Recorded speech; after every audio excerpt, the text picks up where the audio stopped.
దివ్య పూజ పఠనములు ఆగమనకాల 3వ ఆదివారము శుక్రవారము.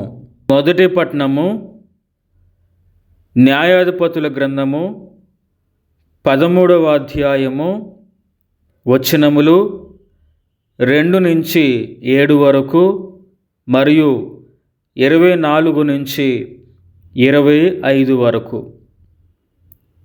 ఆ కాలమున జొరాసీములో మనోవా అను దాను వంశస్థుడు ఒకడు నివసించుచు ఉండెను. అతని భార్య గొడ్రాలు.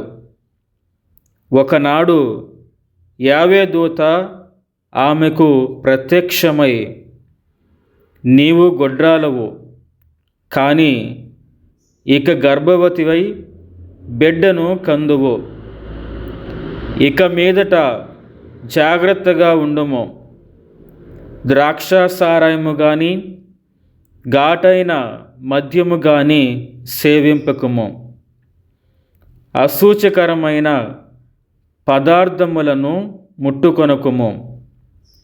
నీవు గర్భవతివై బిడ్డను కందువు.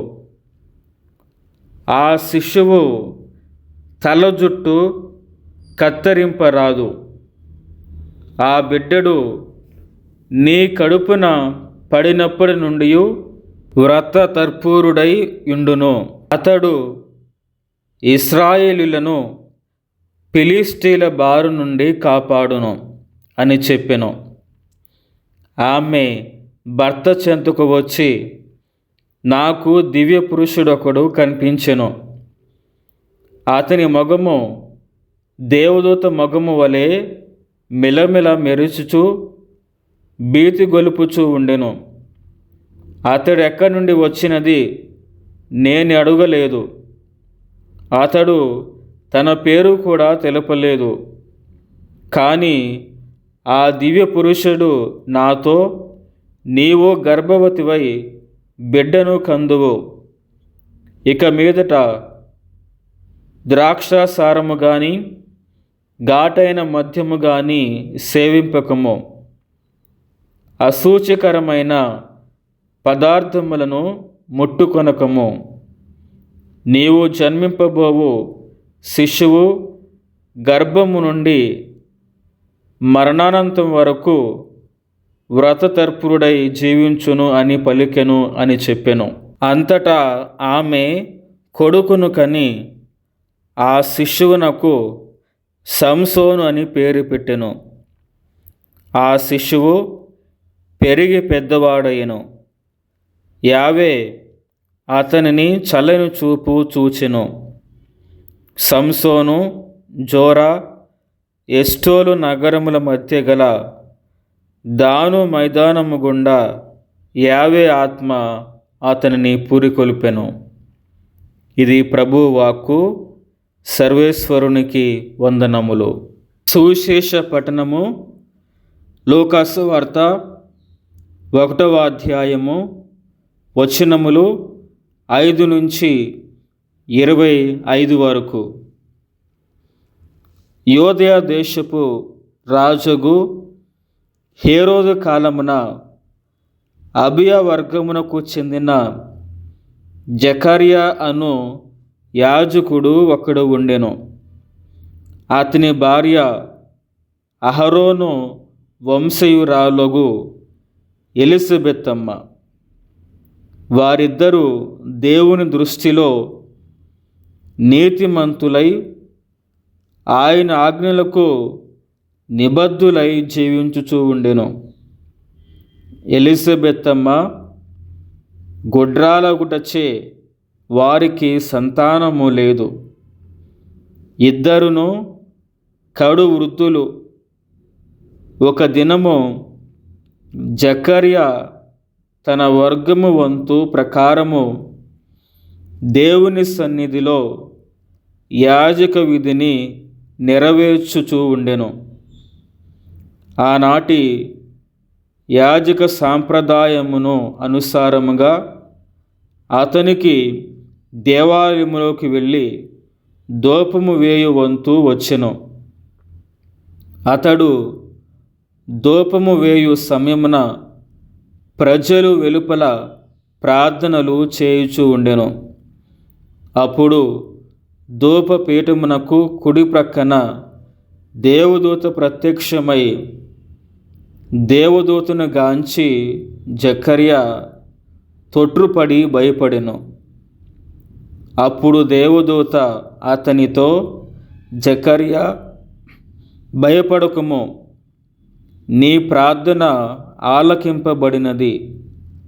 నీ భార్య ఎలిజబెత్తమ్మ ఒక కుమారుని కనును. అతనికి యోహాను అని పేరు పెట్టుము. నీవు ఆనందముతో ఉప్పొంగెదవు. అతని జన్మము అనేకులకు సంతోష కారణమగును. ప్రభువు దృష్టిలో అతడు గొప్పవాడగును. ద్రాక్షాసారము గాని మద్యము గాని పానము చేయకుము. తల్లి గర్భమునే పవిత్రాత్మతో నింపబడును.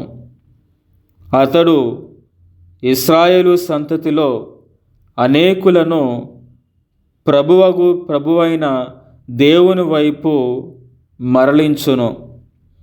అతడు ఏలియా ఆత్మను శక్తిని గలవాడై ప్రభునకు ముందుగా నడుచును. తల్లిదండ్రులను బిడ్డలను సమాధానపరుచును. అవిధేయులను నీతిమంతుల మార్గమునకు మరల్చును. ప్రభు కొరకు సన్నుద్ధులైన ప్రజలను సమాయుత్తపరుచును అనెను. అంతటా జకర్యా దేవదూతతో, ఇది ఎట్లు జరుగును? నేను ముసలివాడును, నా భార్య కూడా వయసు వాలినది అని పలికెను.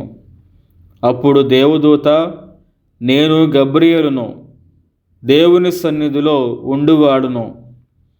ఈ శుభ సమాచారమును నీకు అందచేయుట పంపబడితిని. నీవు దేవుని విశ్వసింపనందున అది నెరవేరు వరకు మోగవాడై ఉందువు అని పలికెను. ఇంతలో వెలుపల ప్రజలు జకర్యా కొరకు వేచియుండి దేవాలయమున అతనిని ఇంత జాగు చేయుటకు కారణమేమిటి అని ఆశ్చర్యపడిరి. జకర్యా కొంతసేపటికి దేవాలయము వెలుపలకు వచ్చెను, కానీ అతడు మాట్లాడలేకపోయెను. అది చూచి జనులు అతనికి దేవాలయంలో దివ్య దర్శనమైనదని తెలుసుకొనిరి. జకర్యా మగవాడై సైగలు చేయుచూ ఉండెను. పరిచర్య దినములు ముయ్యగానే జకర్యా తన ఇంటికి వెళ్ళిపోయెను.